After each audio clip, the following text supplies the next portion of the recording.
Now, okay, more seriously, let me begin. Now, the big disappointment, this is the first non-joke.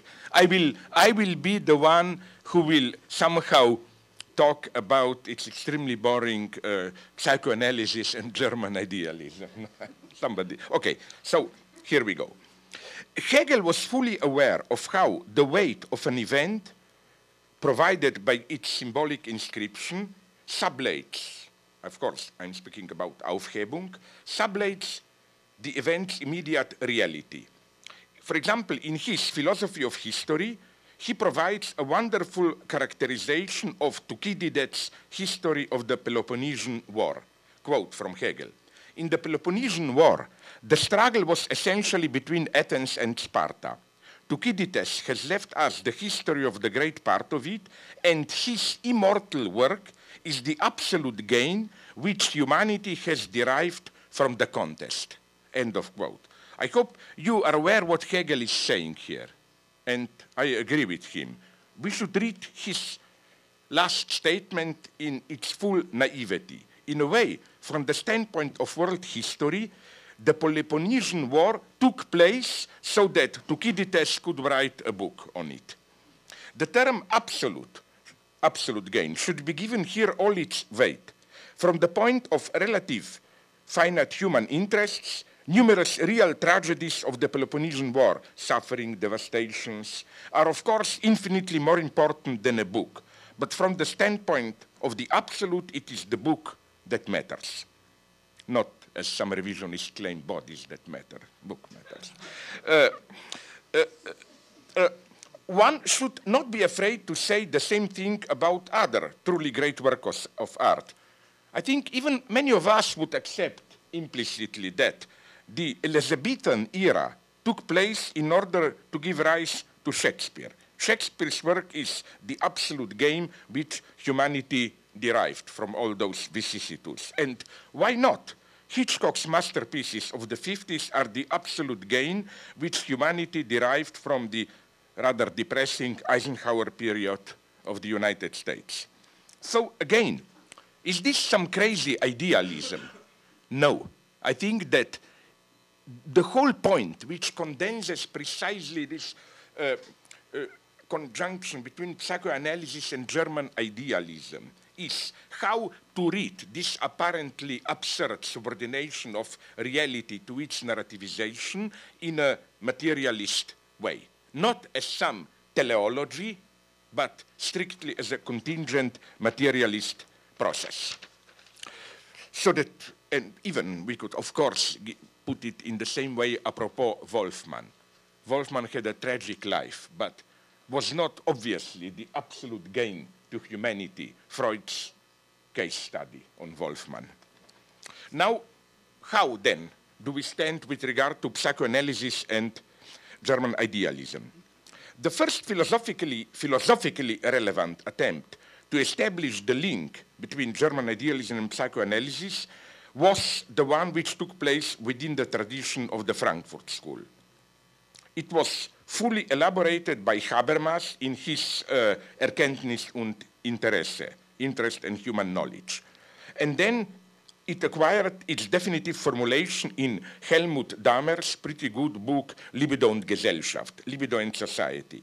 The basic matrix of this attempt is the homology between the Hegelian process of alienation and its overcoming through subjective Vermittlung, mediation, that is to say, reflexive reappropriation of the alienated substantial content, and the Freudian process of repression and its overcoming through the analytic process, where the patient is brought to recognize her own content in what appears to him, her, as weird formations of the unconscious.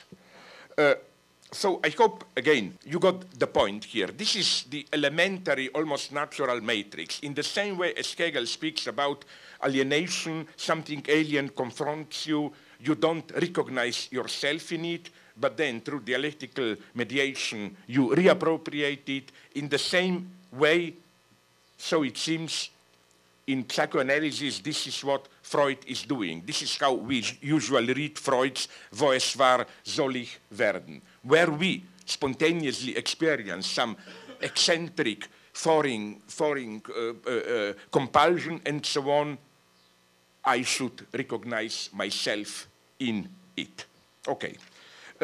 This would be the more, to put it naively, subjectivist version. I, the subject, should recognize myself in my substantial content. There is also the opposite version, but pretty similar to this, the, let's call it, substantialist version, which was developed by Carl Gustav Jung, the arch renegade, in his pseudo-Hegelian so-called compensation theory. Jung's basic idea is the elevation of the unconscious, das Unbewusste, into the hidden substantial truth of the human subject. In our one-sided rationalist subjectivism, we in the West have lost from our sight the depth of the substantial truth of our being. What does Jung mean by it? When the ego gets too narrow and rigid, excluding from its scope they appear to him as irrational tendencies that do not fit his or her self-image, these tendencies return in the guise of neurotic symptoms.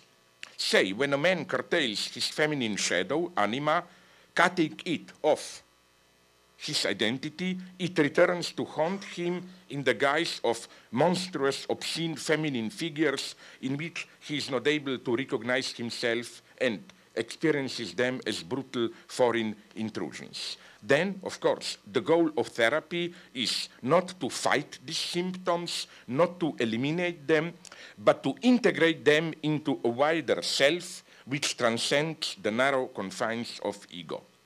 These symptoms stand for forces that are not in themselves evil and destructive. What makes them such is the false perspective of the ego. Or, as Hegel would have put it, evil resides in the very gaze which perceives evil everywhere around itself. So when an ego is haunted by neurotic symptoms, the task of the Jungian therapist is to make the patient see how his ego is part of the problem, not the solution. The ego should shift its perspective and recognize in his symptoms the violent expression of the disavowed part of himself. The true illness is that of the ego itself, and neurotic symptoms are desperate attempts at a cure, attempts to re-establish the balance disturbed by the ego's narrow frame, which excluded crucial parts of its content. No wonder that some partisans of Jung see in this compensation theory a Hegelian background. Many formulations of Jung recall Hegel's notion of Versöhnung, reconciliation of the subject with its alienated substance. That is to say, how the subject has to recognize in the foreign power that he fights, he has to recognize the misrecognized part of his own substance. This dialectic of recognition, insofar as maybe is a little bit Hegelian, belongs to the young Hegel. It found its definitive expression in the Jena period fragments on love and reconciliation, and maybe later in Hegel's reading of Antigone as the tragic confrontation of the two opposed positions, Antigones and Creons, which are both blinded by their one-sidedness and thus unable to recognize the moment of their truth in the opposite force. That is to say, the fact that by attacking the opponent, they are undermining their own substance. So this may seem so elementarily true that you can also say, what's the problem? Isn't it obvious? In formations of the unconscious symptoms, you get back the message of the disavowed part of yourself, and the point is to reconcile yourself with it. But I claim we should radically reject this pseudo-Hegelian notion of Versöhnung. It is easy to see why it is not sufficient. We should just, for example, and I'm taking, being here in Deutsches Haus, a brutal example to the struggle between Nazis and Jews. Again, in a first approach, the Jungian notion of shadow as the misrecognized alter ego seems fitting here. Is there effectively not a strange echoing and redoubling between the Nazi elevation of Aryan Germans and the Jewish self-perception as the chosen nation? Was it not already Arnold Schoenberg who dismissed Nazi racism as a miserable imitation of the Jewish identity as the chosen people?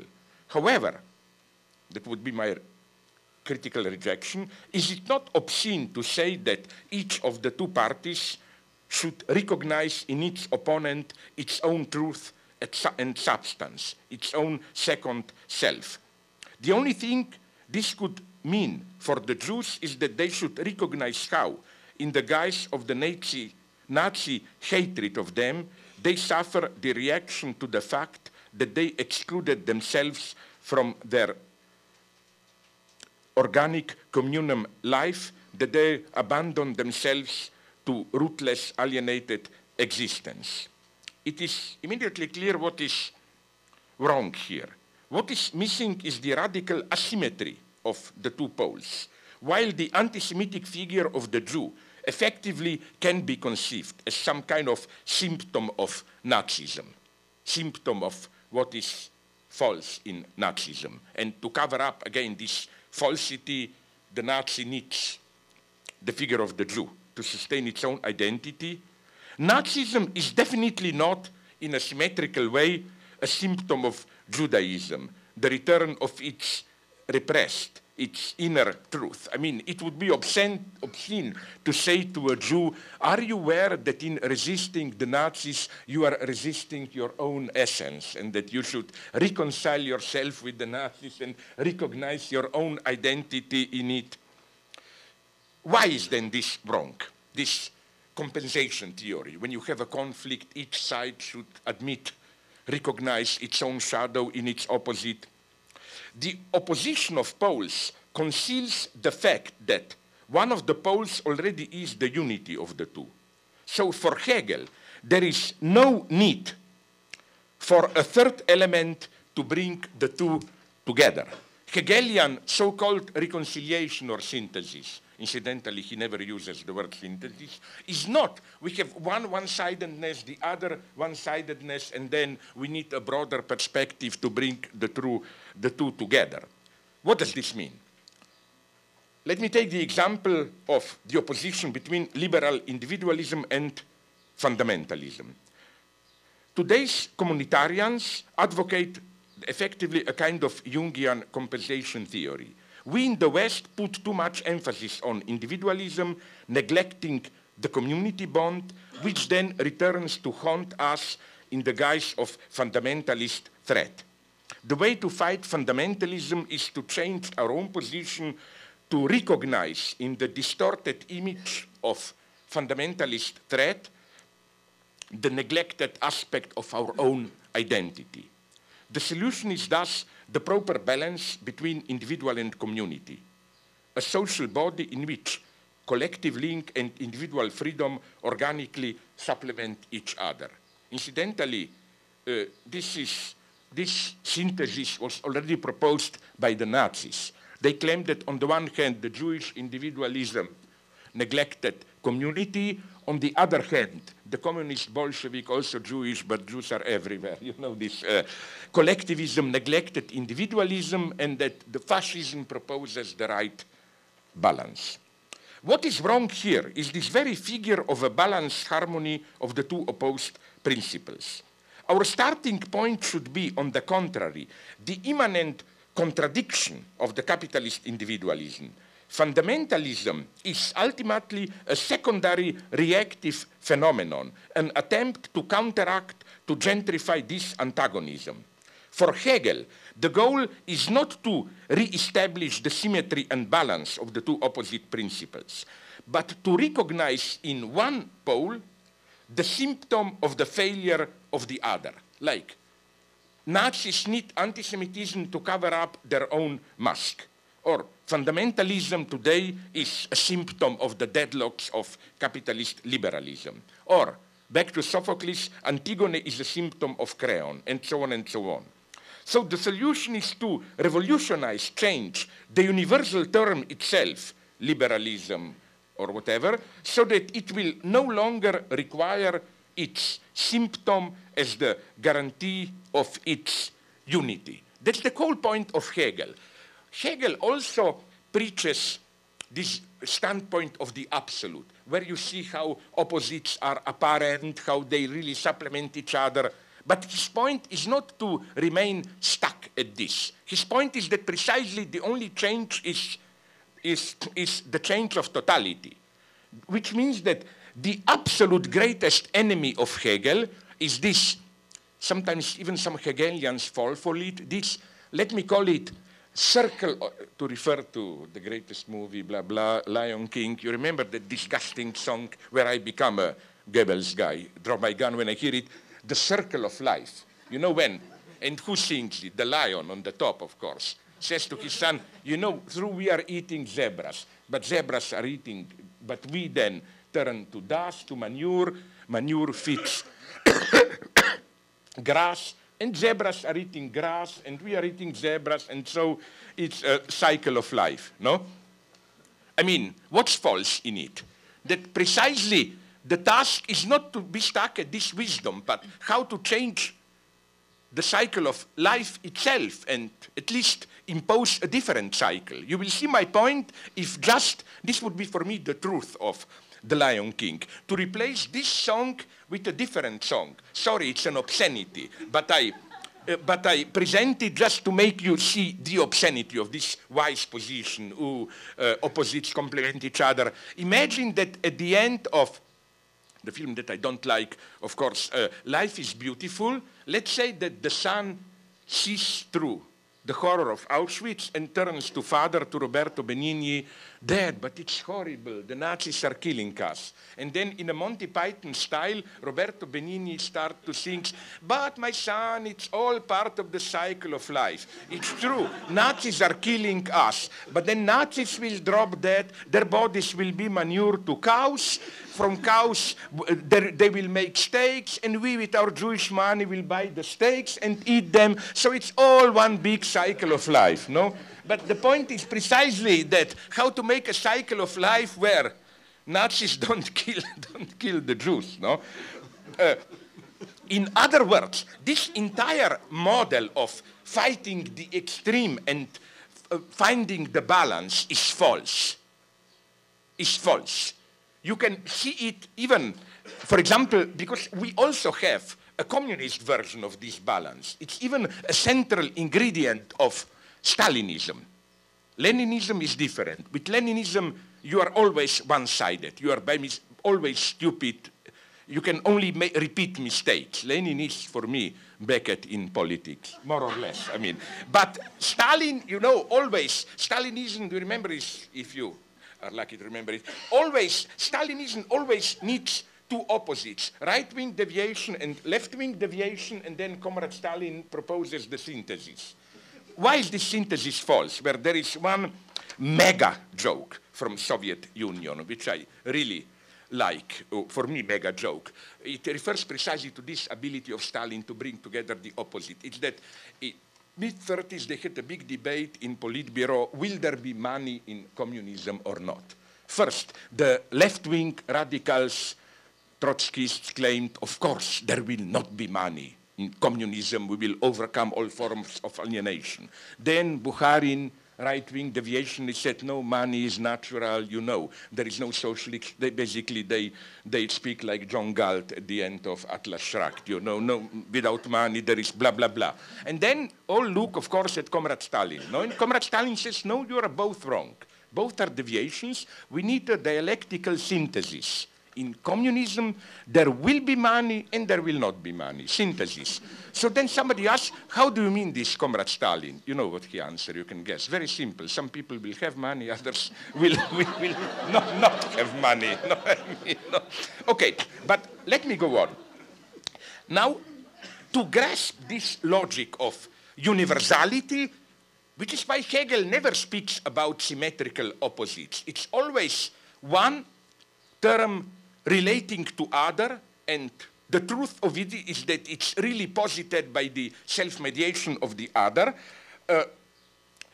To see what Hegel is aiming here, you should just focus on the temporality which is involved here. What do I mean by this? Let me briefly turn to Hegel's notion of French Revolution. Are we aware how unique Hegel is? Usually we have, again, one extremist who say, no, French Revolution was sinful, horror, abandoning God's order. Then you have Jacobin radicals claiming, no, French Revolution was good, blah, blah, Jacobin terror was necessary.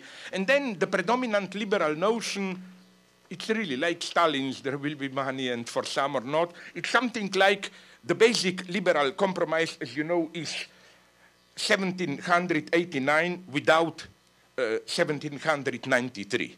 The first liberal phase was good, then it was bad. What's so unique about Hegel's judgment? Even Kant, I don't have time to go into it. Alenka developed this in her book, in what contradictions, her first book in English, Ethics of the Real, gets involved. Even Kant blurs things here. What is unique about Hegel is that he, on the one time, praises French Revolution in extraordinary terms. Quote, all thinking beings shared in the jubilation of this epoch. Emotions of a lofty character stirred men's minds at that time, blah, blah, blah, is the high point. And then he goes on developing the absolute necessity of French Revolution turning into self-destructive revolutionary terror, apparently condemning it. And then opposing to abstract negativity of the revolutionary terror, we are all equal, which means we should all be killed, and so on, this, apparently, but it's not, proto-fascist Hegelian vision of mature rational state with corporations, everybody at their own place, proper place, and so on and so on. But we should be here very precise what Hegel is saying here. He introduces temporality in the logical process. Hegel is not saying we should reject Jacobins and opt, you know, like instead of terror, which introduces absolute equality and thus leads to self-destruction, we should devise and propose a compromise solution of a rational structure. No, Hegel says, of course, this is the choice, the true choice. We should overcome terror. But only terror opens up the space for this choice. So you should begin by error. There is no shortcut. You cannot immediately say, we abandon terror, we make the right choice. No. At the beginning, the choice is only between ancien regime and terror. Only the terror opens up the space to overcome itself. This would be then the proper temporality of a dialectical process. Yes, you have a choice, but the first gesture in a choice is always the wrong, the bad choice. Only the wrong choice opens up the space for, as it were, for the good choice. Now, let me give you, I will stick it one. Let me give you another example, which I really like here, which is the one of surprising one of exactly the same paradoxical temporality of Rosa Luxemburg in her polemics against Bernstein. You know, Bernstein preaches, Bernstein was, and revisionists were afraid that proletariat will take power prematurely before conditions will be ripe. Like he said, no, no, no, we have to wait for proper social moment when conditions will be ripe, blah, blah, blah. But Rosa Luxemburg, in a very Hegelian way, answers that, that there is the right moment. But in order for the right moment to emerge, you have to try and take power prematurely. Only this premature failed attempt create the right moment through their failure. If you wait for the right moment, it will never come. It's a nice Hegelian point, which I don't have time to do it now, was also nicely developed by Andrew Cutrofelo from Chicago in his very refined critique of Alain Badiou, of his notion of act, where he pointed out how an act is always either too early or too late. There is never a proper time for an act. It's always too early because, again, if you wait for the proper conditions of an act, it never comes. You have to strike too early. But at the same time, it's always too late for structural reasons and so on and so on. So again, you see the paradox. The right moment only arrives through wrong moment, through premature wrong acts. Now you will tell me, but what's the problem? I can be so bright that I, as it were, step on my shoulder and calculate. Okay, let's make a couple of attempts at revolution. They will fail, but then after all of them, I can even calculate the years, we will grow mature. No, this is what is not possible. This is what Lacan calls, il n'y a pas de meta-langage. There is no meta-language. You cannot step on your shoulder and calculate it. You cannot cheat here. Now, from here, we're almost at the end, I would like just to go on with brief insight into how Hegelian, apparently difficult notion of absolutes Wissen, absolute knowing, is to be conceived. We have subjective knowledge, pseudo-knowledge, our illusions, blah, blah, and we have, let's call it objective knowledge, how things really are. What Hegel means by absolute knowing, it's also important, it's Wissen, knowing, is not something more objective than the objective description of reality, how things really are, but it's something much more refined. It is what really happened, the objective state of things, but what you add to it are precisely subjective illusions, in the way I described them, you know. From the standpoint of, let me take French Revolution. A dialectical analysis does not discover just the inner objective necessity, but it shows how this necessity could have realized itself only through all subjective illusions and so on and so on and so on. This is how you get to the absolute. Again, what absolute is not more objective than objective. It's you add illusions. The absolute standpoint means to see how illusions are necessary to reality. If you permit me an old joke that I repeat already 20 times in my first book, but maybe you forgot it, so I will tell you. This would be the absolute position. A joke from my military service. Probably you know it. You know a guy, as we were all doing when I was young, tries to get rid of the military service by claiming that he is stupid, no? Madness, no? I failed terribly there. I counted on all my nervous tics, so I went to a doctor, I remember, psychiatrist, clinical, and I thought he would be more Hegelian than he was. I went to him and said, I know I have psychic troubles, but I want to go to the army, it would cure me, and so on. But I put it on in such a crazy way. I thought that the doctor will say, my God, the way this guy is telling that he wants to go to the army is so obviously crazy that... But no, I got my lesson. He said, okay, you want to go, so you go. But there is this legendary joke where you will just get the point, which is that a guy wants to get rid of the army and, okay, claims he is crazy and produces a certain symptom, no, which is...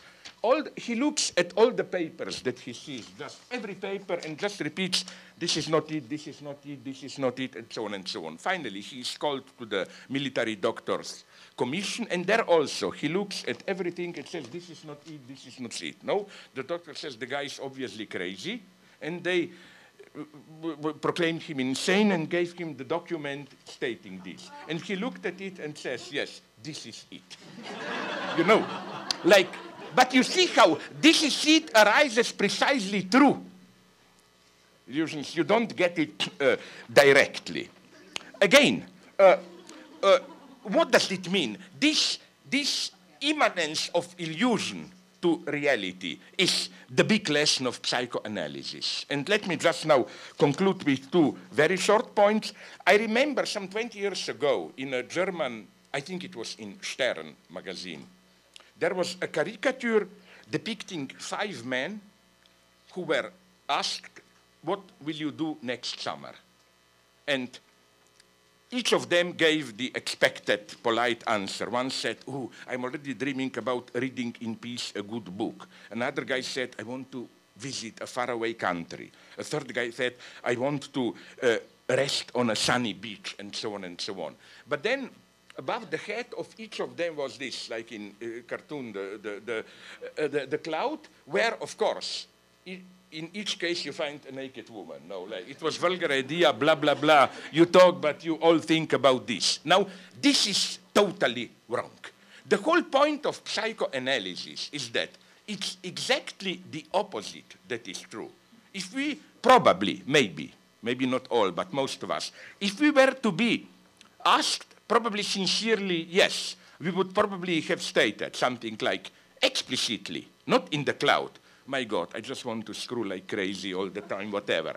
But then the crucial thing would be in the cloud, where one's fantasy would have been, for example, to make love while the girl is reading a good book. You know, this erotic game where it can be nicely done, you know, where like the woman is on her knees reading a book, you penetrate her at ergo, and you can pretend, oh, I'm just doing back this, you are, no. Okay. Then maybe to do it in a faraway country, maybe to do it on a sunny beach. You know what I mean? Like, you need precisely, you are never alone in sex. You need the illusion to survive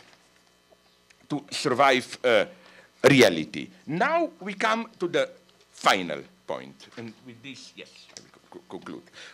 Now you will say, but still, what I'm not saying, is this nonetheless not a version of reconciliation? Maybe not this primitive one that subjects appropriate the alienated substance, but still, in the sense of we see how illusion is immanent to reality, so nonetheless, in a way, the subject returns to itself. Now, I don't have time to develop this because here, serious philosophy begins. I would just make 2 points. One is that when Hegel speaks about, this is what is wrong in that model automatically assumed by Lukács, for example, in Geschichte und Klassenbewusstsein, or later by for example, with Habermas or Helmut Dahmer, as if there is a subject which represses, alienates part of his, her, their content, and then reappropriates it. It's absolutely crucial to understand Hegel, to see how there is no subject, not even logically, prior to the loss. As Hegel puts it literally, what was lost? The loss is previous to what is lost. What was lost, what we reappropriate in reconciliation, is literally constituted in the very movement of returning to it. And I think we have a triumphant example of it, for example, in every form of nationalism, from the late 19th century nationalism to our own in post-communist countries, where we all, from Slovenes to Albanians, were returning to old ethnic roots. But these were all fake. We were literally forming, constructing these roots in returning to them. So again, this is absolutely crucial for Hegel, that paradoxically, I don't have time to develop it, but this is the deepest temporality, that you don't have something and then you lose it and get it back in a richer form. Like loss comes first, and all that you have, you form it to fill in the loss. How does this work? Here, I will just mention briefly, you find this in our work, we are all obsessed by this. Here you need what Lacan calls object small a, an imaginary virtual object which embodies the loss and as such moves you to fill it in. And let me now really conclude with a nice example, I claim, of this, taken from, of course, Stephen Jay Gould. You know, in one of his early texts, I forgot, maybe you know Mladen in which book, he draws a parallel between evolution and the relationship between price and size of Hershey chocolate bars.